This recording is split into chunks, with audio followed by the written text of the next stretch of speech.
All right, I'm going to go ahead and share my screen.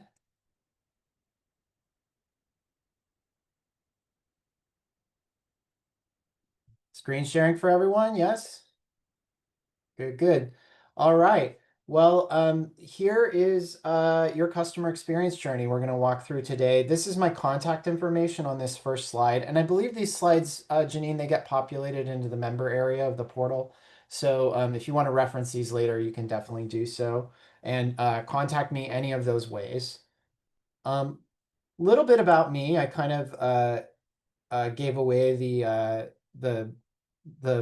bio right at the beginning, but this is who I am, board president of Oregon Pride in Business. I've worked in communication and design for most of my career. I've been in customer experience for about 4 years, and I will be in my new job in about 10 days. And that's my LinkedIn if you would like to connect. Love connecting with all of the ORPID members. And just a little bit about SAIF. We are Oregon's not-for-profit workers' compensation insurance company. Not-for-profit because we are a quasi-governmental entity, meaning that we still have some ties to the state, and we are a mission-based organization rather than a for-profit insurance company. We've been around since 1914, taking care of workers, helping people get back to work and keeping rates low. In fact, Oregon has some of the lowest workers' compensation rates in the nation, thanks in part to SAFE. And we are on a mission to make Oregon the safest and healthiest place to work. So if you go out to our website on safe.com, you can see all sorts of stuff about workplace safety and health. It is our passion. It's what keeps most of us continuing to work there year after year. So a little bit about where I'm from. But today we're going to talk about customer experience. And customer experience is a little bit different from what you might have always thought of as customer service. Customer service is kind of how you take care of your customers when there's a problem. And customer experience is really trying to get at the root of problems so that your customer has a good experience overall. It's looking at all of the different touch points within the customer's experience. And this little chart is really, really handy to kind of help understand the difference between customer service and customer experience. So what's my business doing to help the customer when they have an issue is customer service. But how does my customer think about their overall experience, the overall experience with my business? That is more on the experience side. Touch point focused versus journey focused. So a journey is simply all of those different touch points that you have with the customer. Customer service is about fixing customers' issues and having them be satisfied in the moment with that interaction. But the experience is about meeting their unspoken needs, having them crave more. And then really importantly, and this last point can't be underscored enough, a customer can have a positive service experience and still feel unhappy overall with the company. And the goal of customer experience is to give them an entirely positive experience with the company. It's not always going to be perfect, but if you do some of the techniques that we talk about in the session today, it should help you sort of understand how they are interacting across the journey with your company. So how do we observe those experiences? We're going to talk about journey maps today. And I'll give you an example of a journey map. And that is where we map all the touch points between our business and the customer. And that's from the moment that they become a customer, so that the onset of becoming a customer, all the way to when they are no longer working with us. And we study how the customer interacts with people and technology, and we try to observe those interactions. What are their thoughts, feelings, and behaviors as best as we can tell from the information that we have as they're working with our company? We're looking for a few things. We're looking for meaningful moments. So we'll talk a little bit about this, the moments that matter, the things that are meaningful and have impact on our customers. There's stories that influence a person's perception, good and bad. And then experiences that drive their actions toward our brand. Again, we're really looking for that overall experience with our brand that uh, that impact both customer satisfaction, which is sort of their satisfaction in the moment, but loyalty more importantly, so that when they have a good experience with us over and over again across many different touch points, we can impact their willingness to stay with us. And that's what we really want. That's something that we talk a lot about at ORPIB is wanting folks like you to kind of stay engaged with our organization. That's loyalty in a sense. So I talked a little bit about what moments that matter are, and you'll notice that I have a photo here of a bunch of kids eating popsicles. And this is kind of a commonly told story in customer experience circles. There is a hotel in Los Angeles called the Magic Castle Hotel. It is a three-star hotel. It's nothing special. It's bright yellow and it's in Hollywood, sort of near Universal Studios. This hotel has higher Google reviews and TripAdvisor reviews than the Four Seasons five-star hotel that is just a few blocks away. And there's one kind of defining feature about the Magic Castle that people remember forever, and it's called the Popsicle Hotline. And the Popsicle Hotline is literally a red phone that is on the side of the pool. And the kids and adults, if they want, can go up to this red phone and press a button. It only has one button on it. And somebody will pick up and uh, you can order a popsicle from that phone. And literally, if you go out to the Magic Castle's website on their homepage, they literally show a staff member with wearing some gloves with a popsicle in hand, and they are peeling off the wrapper of that popsicle to give it to a child. When we talk about the popsicle hotline, that's kind of what we talk about when we're talking about moments that matter. These are small, subtle things that impact the customer's experience in the moment that are sort of unforgettable. They imprint on the customer um, this idea of what type of business this is. So even though the Magic Castle Hotel may not have the kind of amenities that the Four Seasons has. It may not have as soft a bed. There are little things that they do kind of throughout that hotel experience that actually uh, make that impression last. Does that make sense? Moments that matter. When I first saw this, I thought it was a little bit jargony. But I started to see how there are so many different ways that this can manifest. There's another story that we tell in one of our trainings, and I didn't bring the slide today, but it has to do with MRI machines. MRI machines can be pretty scary if you are an adult. Anybody ever had an MRI? I've never had one, but my understanding is it can be a pretty scary experience. And there was a hospital, I think it was John Hopkins actually, that noticed, and a particular doctor that noticed that they were very scary for kids, especially. And so this doctor actually invented an MRI machine that looked like a submarine and that had bright, colorful things on the outside. I should have brought that example. If I can find a photo, I will. Um, in any case, that is another example of a moment that matters. You're taking something that's very scary for a kid, for an adult in many cases, and you're making it a little bit more accessible. So I encourage you to always be looking for those moments that matter to your customers. What are those special things, those special touches that your company does that nobody else really does?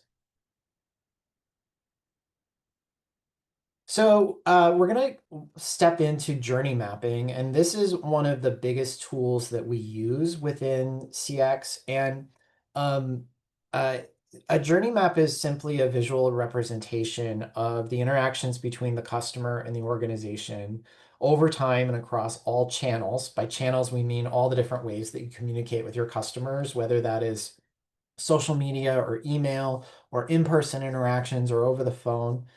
Um, and all of those, looking at all of those interactions with the brand. and we actually map it out. And this may sound a little bit like how do I do this? You can build a journey map using any kind of software. You can use mural software or mural board softwares like whiteboard softwares. You can draw it on a physical whiteboard. You can do it on a spreadsheet. You can do it in a table in a Word document. It really doesn't matter how you build the journey, but what matters are some of the things that make up that journey.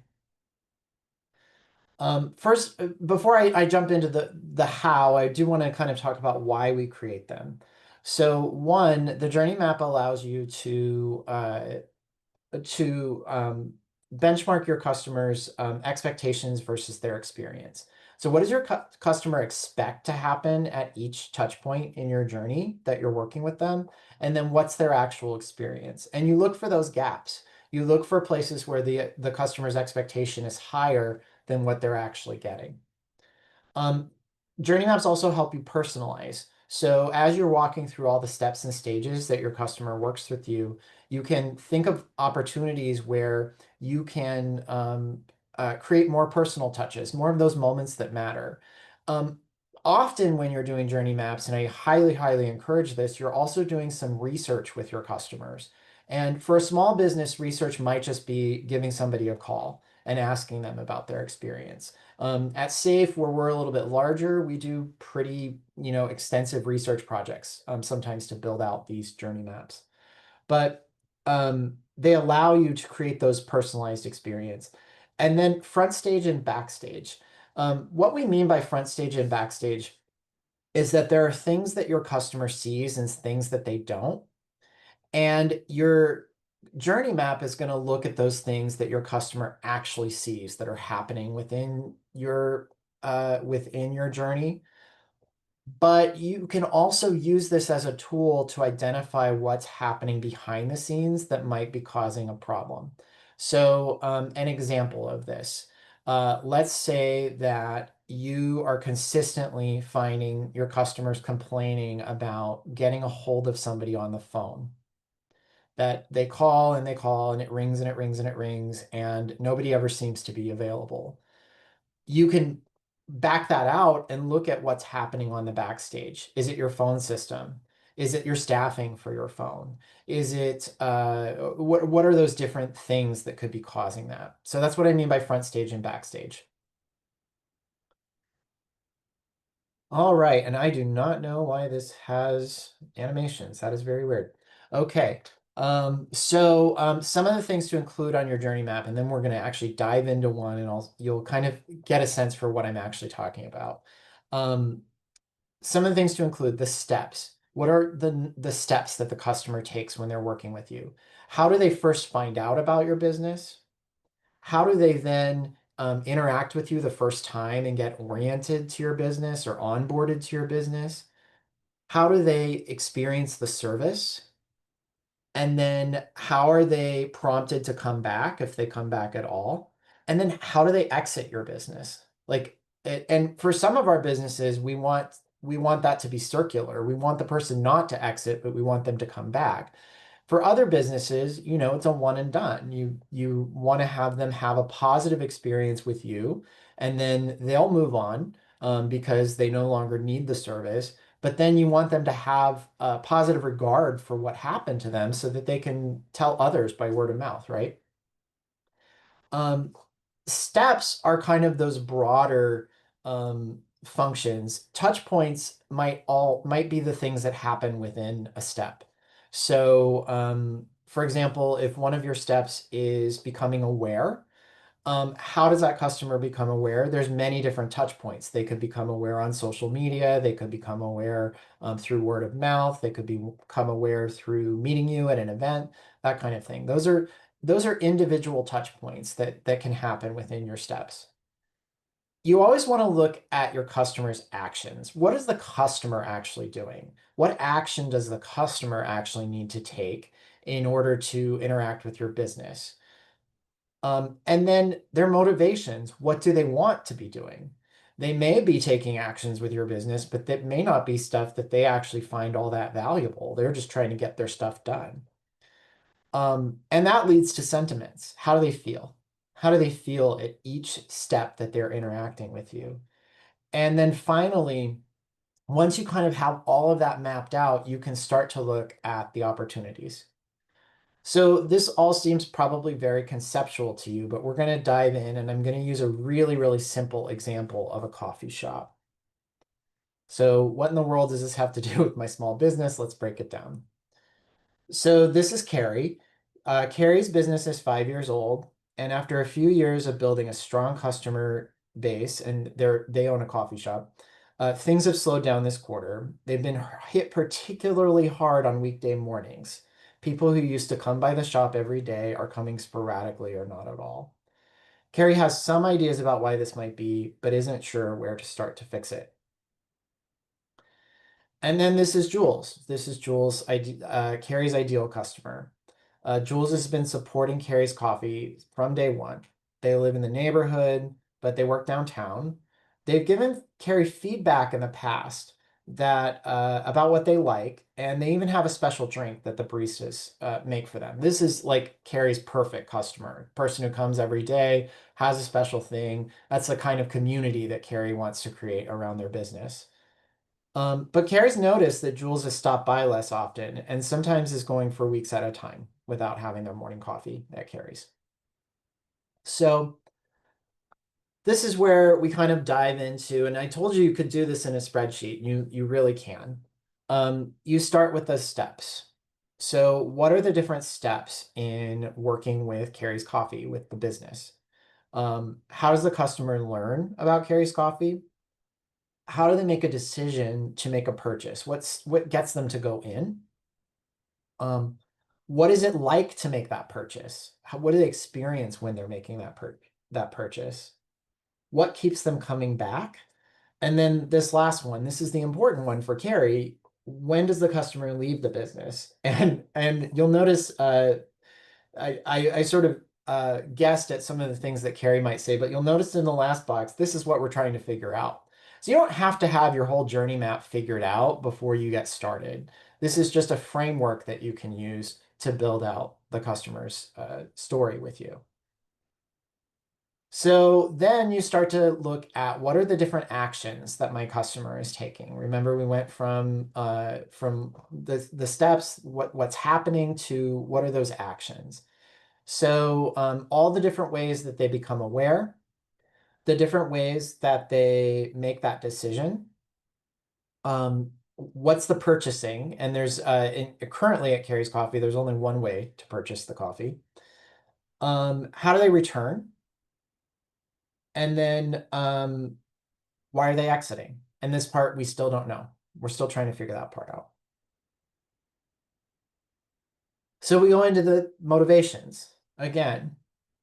Um, why is the customer motivated to go to Carrie's? They need caffeine. They want to find a new place to try. They desire community. You think of all those different reasons that your customer is uh, motivated to become aware of your business. And the decision, um, uh, finding the cost reasonable, having the time to order and to wait. The purchase, their motivation at that point is simply to make that purchase, and you want to make that purchase as simple as possible.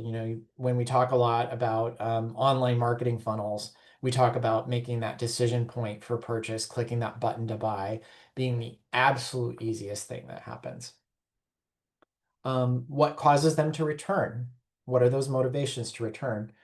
And then exit. And this is where Carrie starts to sort of form a picture of what might actually be happening.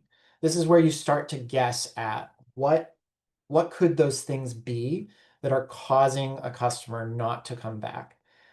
Disliking the product, disliking the service, not feeling welcome, not feeling like they have time, not feeling like they have money. And the last one is huge right now, as we're facing really significant economic barriers in our country.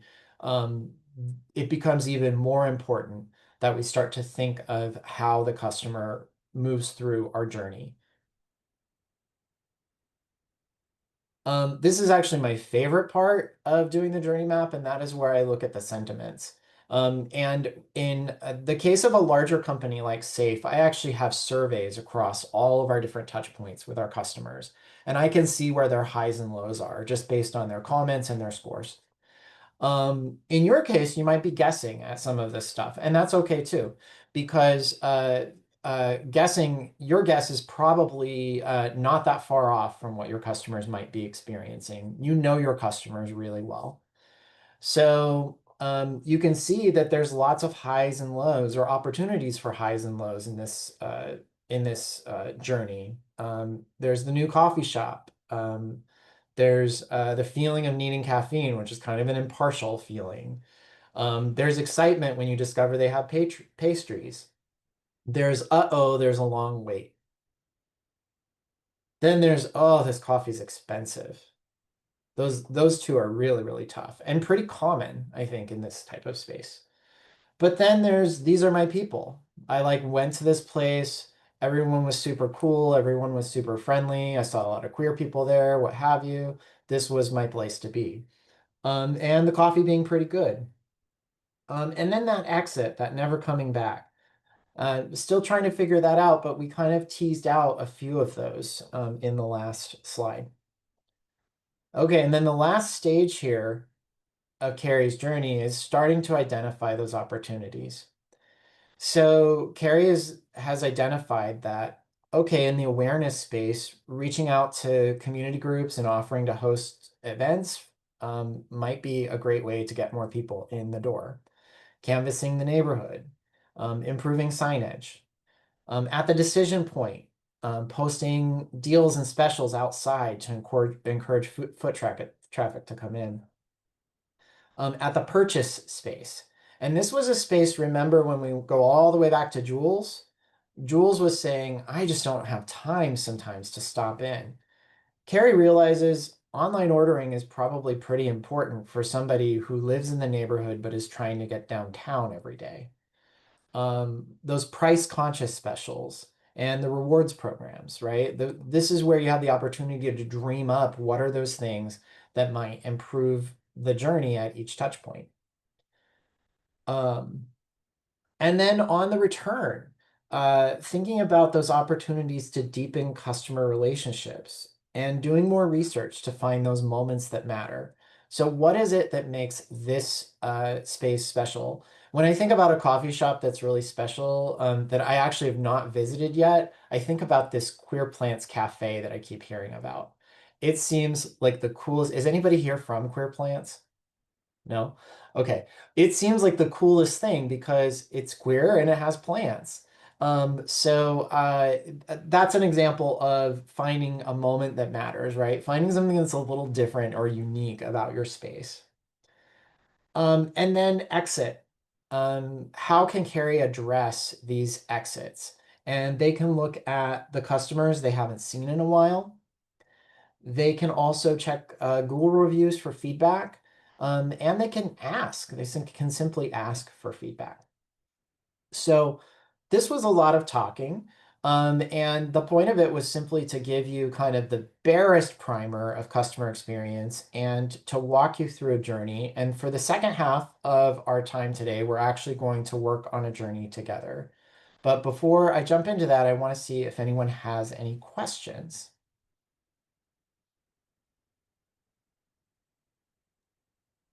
I have a question, Mike. Yes. Can Orpib have a popsicle phone, please?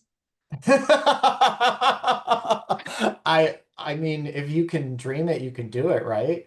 I Okay, thank think you. definitely you should explore that for the next mixer, for Thank you. sure. I'm on it. Appreciate that. Everybody heard I got board approval for the popsicle phone. Everybody heard that. Everybody heard that. Gloria. Yeah, hey Mike, thank you so much for this. I know we give these examples, but what about service-based businesses with high ticket items? I think I've tried to do some of these journey maps, right? But trying to sell somebody a $10,000 to $30,000 service item, it doesn't, like, I always feel for me like these are good when it's products, but I feel like people don't talk about the services because that is more relationship based, right? So I don't know. I mean, I know I'm going to do the exercise, but what about that? Um, even more critical in service-based businesses. At SAIF, it was my full-time job. It is my full-time job for 10 more days to do this for SAIF. And we are a service-based business. We don't have a physical, tangible product that we offer. We simply offer insurance. And so the journey maps are really designed for you to analyze that relationship with the customer and analyze that relationship at each and every stage. So, for example, at that awareness stage, it becomes even more critical for a service-based business, especially one for high ticket items, that the way that that customer becomes aware is aligned with that customer's expectation of how they become aware of a $30,000 investment. That awareness of that investment is probably a much more sophisticated process of developing that relationship than becoming aware of a coffee shop special. So you want to think through, where am I meeting my customer? Because you're probably not going to get a $30,000 or $40,000 customer through a social media ad.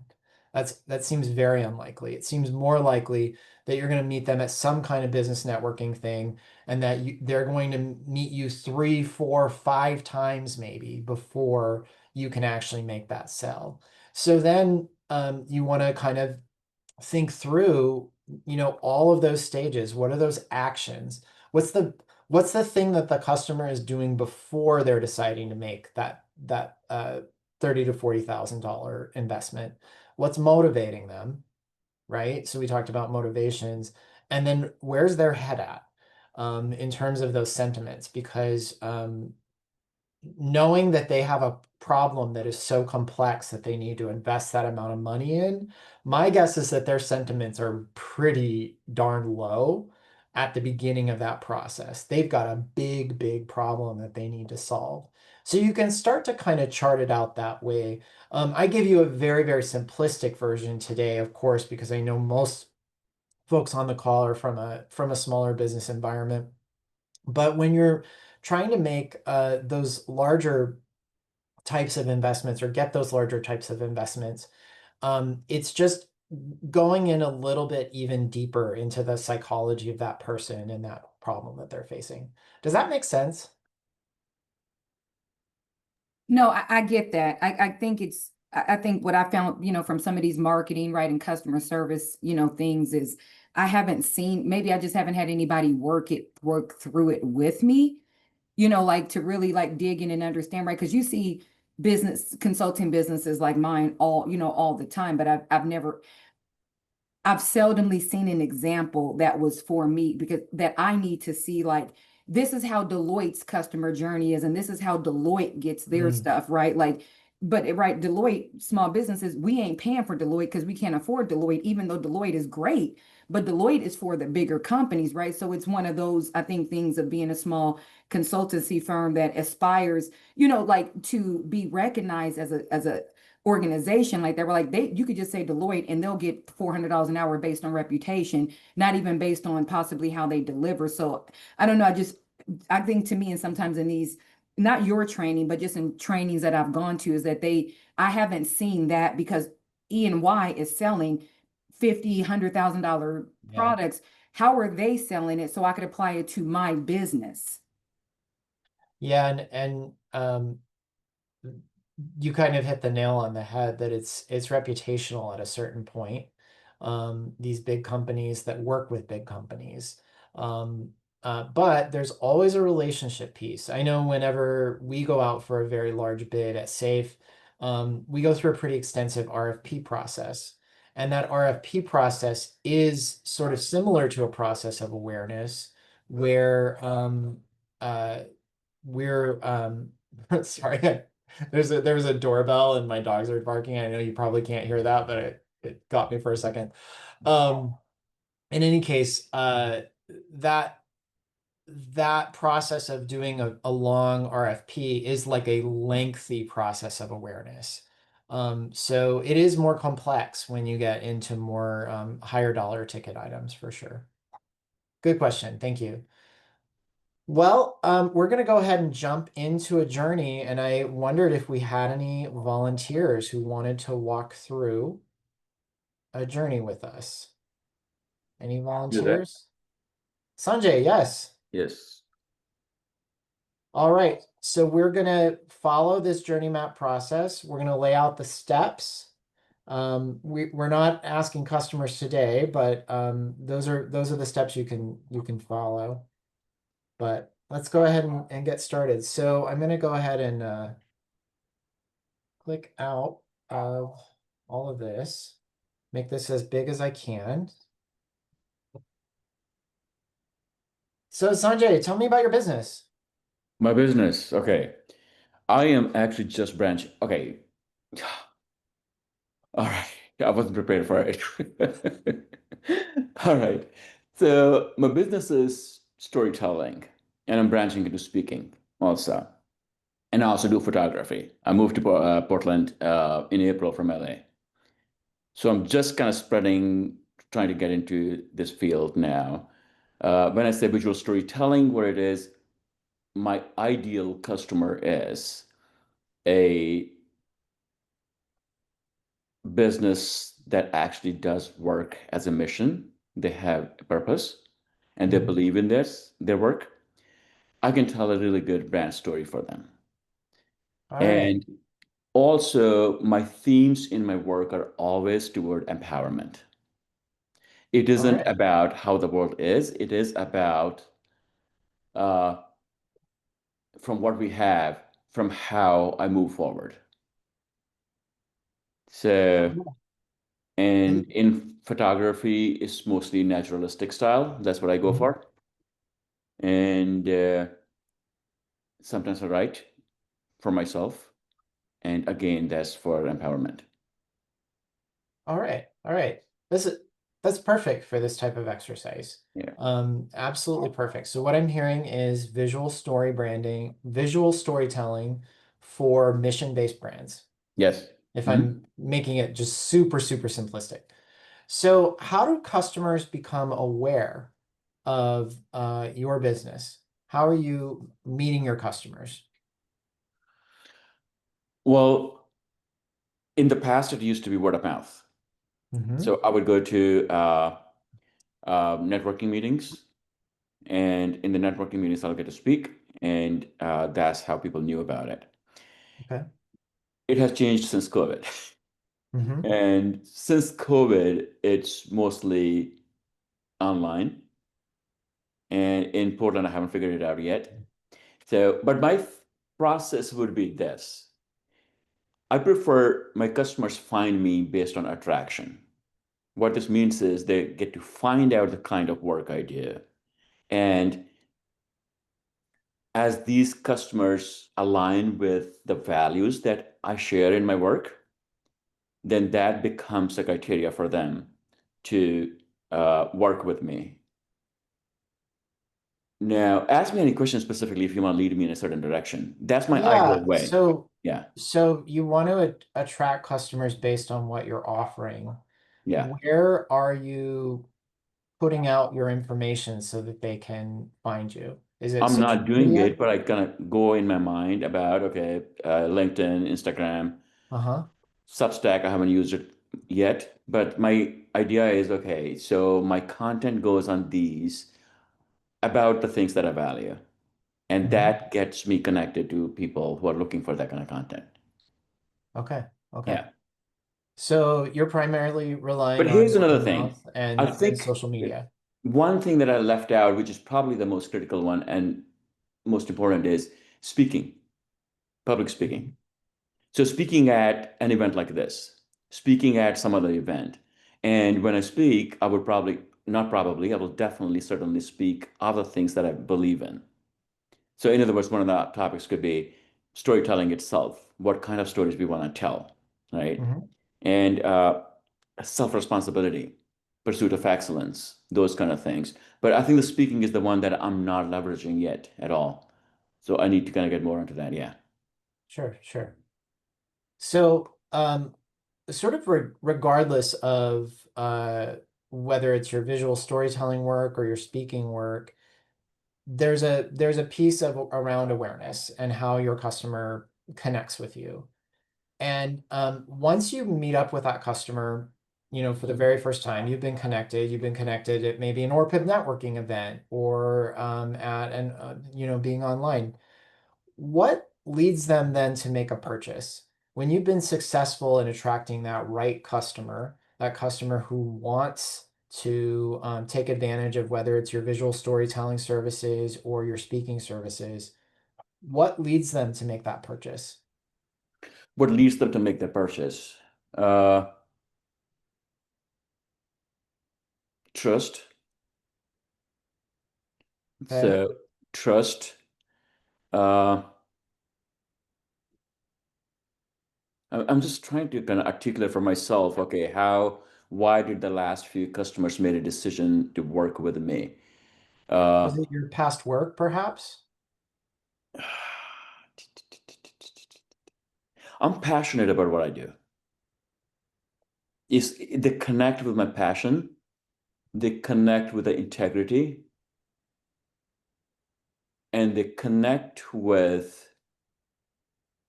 authenticity. Okay. So that's where the trust is key, because I don't give them any chance to kind of doubt me. Mhm. And price-wise, I'm not the top, highest price. Okay, so pricing is a big one. I wouldn't What say it's the big stops one. them? What? I don't think the pricing is the big one. And Okay. when I'm giving you this answer, so I'm thinking of the customer who actually paid me a fair price, but it's not the highest in the market, not like an advertising agency. Okay. But it's a mix of things, right? Yeah. You can price yourself based on what you're providing, and you're providing sort of something that's in the middle of the market. Yes, exactly. Okay. Yeah. What stops them? What stops them? Price Okay. at times. Yeah. Because I wouldn't be the So lowest. price Right. can also stop them. Yeah. And other thing that would stop them is sometimes they have ideas about stuff they see on the TV. So they have a production value in their mind, right? Mm, And I don't go for the highest production value. I don't. okay. So like recently, I basically had a prospect who wanted to do some photography, and I really connected with their product and everything. And I kind of thought, okay, I would probably be one of the best people. But she said, no, your product didn't seem of the quality that I wanted. Okay. Yeah, So a mismatch mismatch. between that production needs and value And the or price, because I don't desires. go for the Let's say lowest. desires.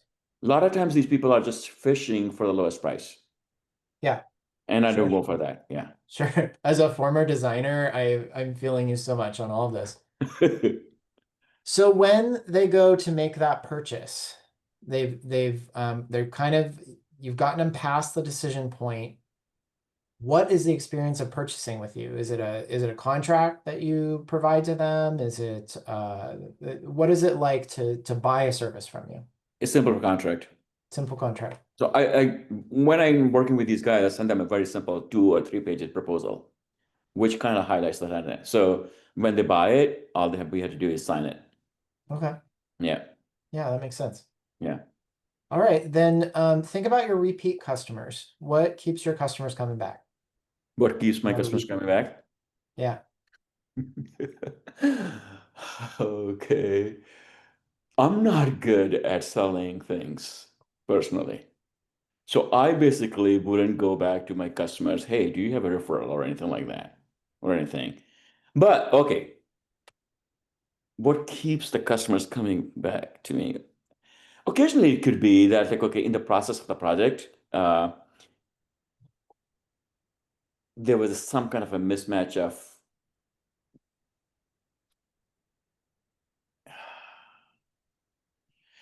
I haven't had this that they wouldn't come back yet.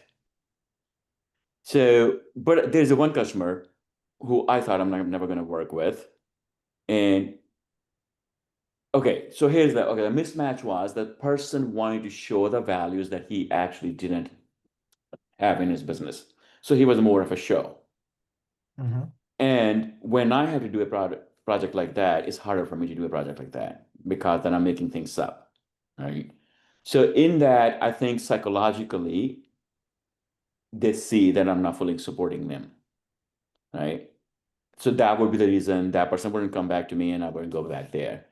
Most of the time, they will all, okay, one time I would say it could be that sometimes I overestimate the time it may take. And then in between, I have to change the time with them. That could be a reason. So, I think most of the time people don't work with me the second time is when there's a mismatch of the values.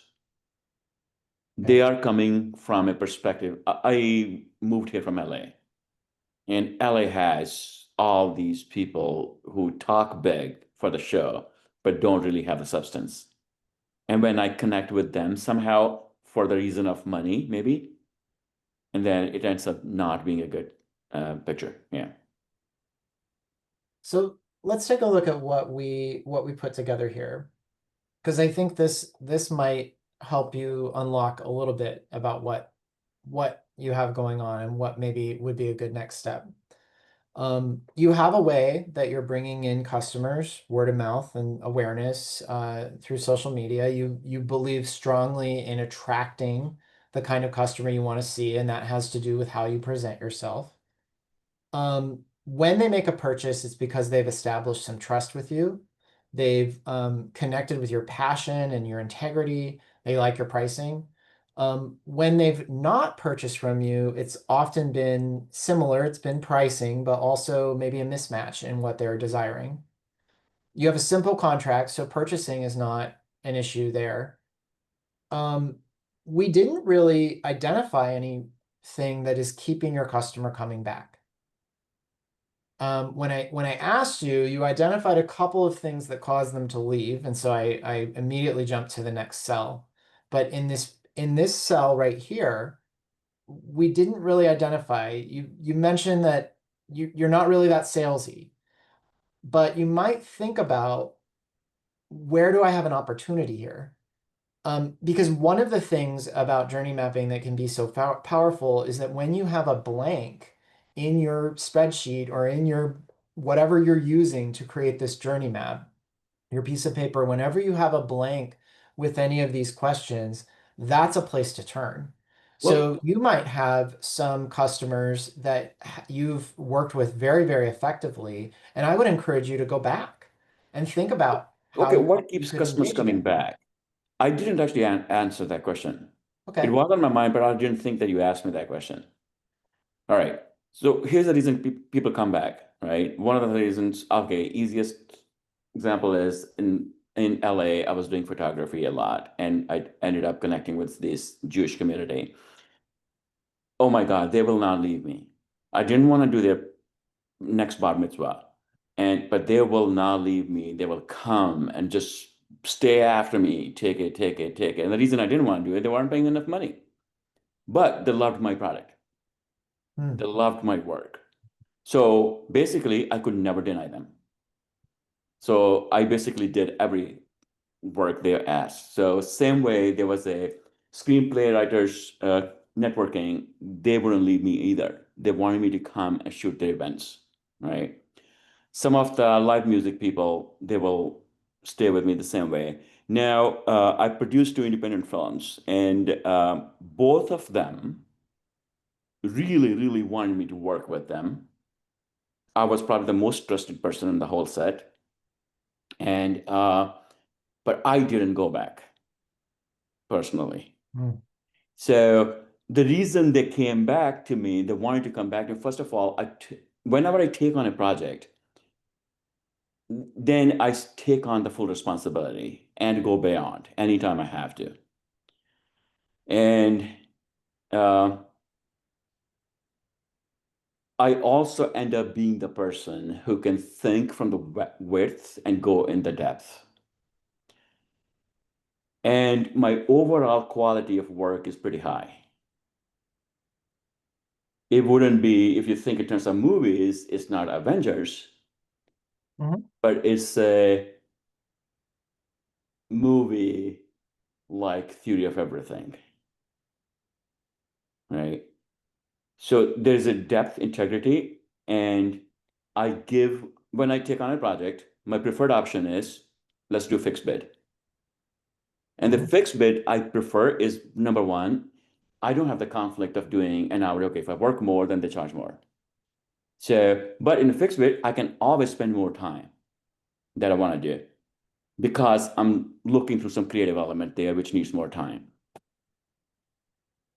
That makes sense, Sanjay, and I'm gonna go ahead and stop you right there because I think we kind of got through what I wanted to show with the exercise, which is really that um, when you map it out this way, you can start to see where you have opportunities. I think for you, you just enumerated all of these reasons why people would keep coming back to your work. I think one thing that you said at the very beginning, when we came back to this returning space, was that some of the customers that were returning were not the customers that you desired. They weren't your ideal customer, and that's fine. But when you know what it is that keeps them coming back, then you have that opportunity again to keep them on the journey and to keep with those positive touch points. So thank you for being our guinea pig today and for walking through these steps. Um, I would encourage you to take the templates that Janine has provided and work through those actions that your customer is taking and their motivations. I think for you in particular, and I recall this from when I was a freelance graphic designer, those motivations are kind of everything, right? It's how do you convince that person, and convince is kind of even the wrong word. How do you tap into their motivation and what it is that they want? Um, uh, some of the themes that you described are so similar to what I experienced. And what I know is when I really thought about what it was my customer wanted and needed, I was better able to provide solutions for them regularly. So in any case, thank you very much for being our guinea pig today. Well, thank Um, you. we do have a few minutes left, and I wanted to make sure I left time at the end here for questions, or anybody else who's wondering about walking through their journey. Howdy, Mike. I am Brandon for folks, and I'm actually a collaboration facilitator myself. And it sounds like this is not my session, and so I don't want to go too deeply into it. But the work that I do with folks is often helping people get some of these things out of their heads. I actually have a session guiding a team through a customer journey mapping tomorrow.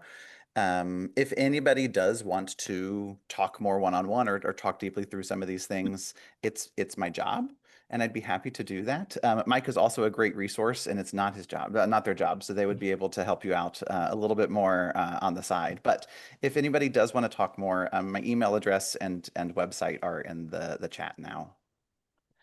I strongly encourage you to work with somebody, a third party, through these types of questions if you have the resources to do that. And if you don't have the resources to hire a Brandon, get a friend. Because what customer experience really is all about getting other perspectives on your business. Because you're in your business all the time, 40, 50, 60 plus hours a week, however many hours you put in. And it's often very, very difficult to see what your customer is experiencing. And so asking the right questions of the right people is often what is going to lead you to those insights that's going to help you take the next steps. I'm going to go ahead and stop sharing. I realized my screen was still up. We still have a few more minutes for questions or thoughts, feedback.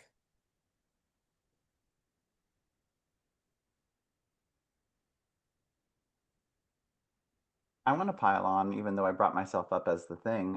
having someone else asking the questions, getting some sort of perspective is often the biggest unblock for most people. So truly, even if it's just asking a friend, that's probably the best advice I'm hearing today for myself Yeah, included. for sure.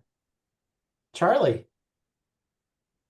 So I have a question for people who are just starting out. This sounds very data heavy. What about people who don't have very much data yet because they don't have a large client load yet, or they just haven't been doing this long enough that they have maybe all of this information? I'm so glad you asked that because this is my world. Um, when I first started this program at SAIF, we actually didn't have a lot of quantitative data, certainly. In other words, we didn't have regular customer surveys we were sending out. That's why I got hired, was to actually start gathering all of this feedback and collating it and bringing it together. So when you're having an absence of data, that is your opportunity to really ask the few people that you have access to. And it doesn't have to look like, hey, new client, I want to walk you through your entire journey. Or hey, new customer, brand new customer, first customer ever. Tell me everything I need to know about running my business and running it better for you. That stuff doesn't work when you're first starting out. But what can work out is simply the question of how did that go? What could I have done better? What would have made this easier for you? What fill in the blank. It kind of depends on your business, but I recommend that you talk with your customers early and often. Another thing that I've learned in this business is that people love to help. Especially if it's like not a lot of impact to them. So maybe your customer doesn't want to sit down and do a full journey map with you. That's fair. But they're willing to answer your call. They're willing to answer a quick IM or a email message asking them, to tell you how it went. Those things can be really valuable. And then the other thing that I would really recommend if you're just starting out is start collecting your data now. So yeah, this is kind of data heavy. And when you're a little business, you're never going to have the kind of data that a large business is going to have, right? These large businesses have CSAT scores for every single touch point on their customer journey.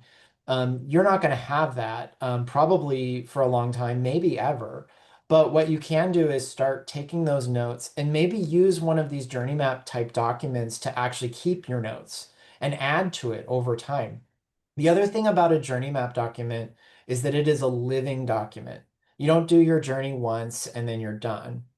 You keep revisiting your journey, and especially when times are tough, which I think for a lot of us is right now, with the economy being the way that it is, revisiting the journey over and over again. What worked for you in the past may not be working right now. And so then you have to start to shift and think about, well, what could work? It's a really good question, Charlie. Thank you.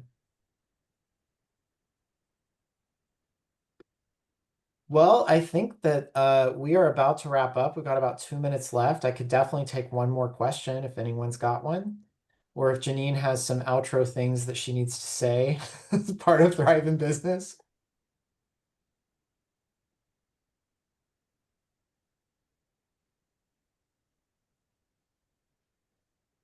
All righty. Well, thank you everybody for being here. Thanks for spending an hour, and have a great rest of your day, and keep thinking about those customer journeys and reach out if there's anything I can do to support you as you're building out the journeys for your customers. Take care, everybody. Thanks, you, guys. y'all. Like, Thank you.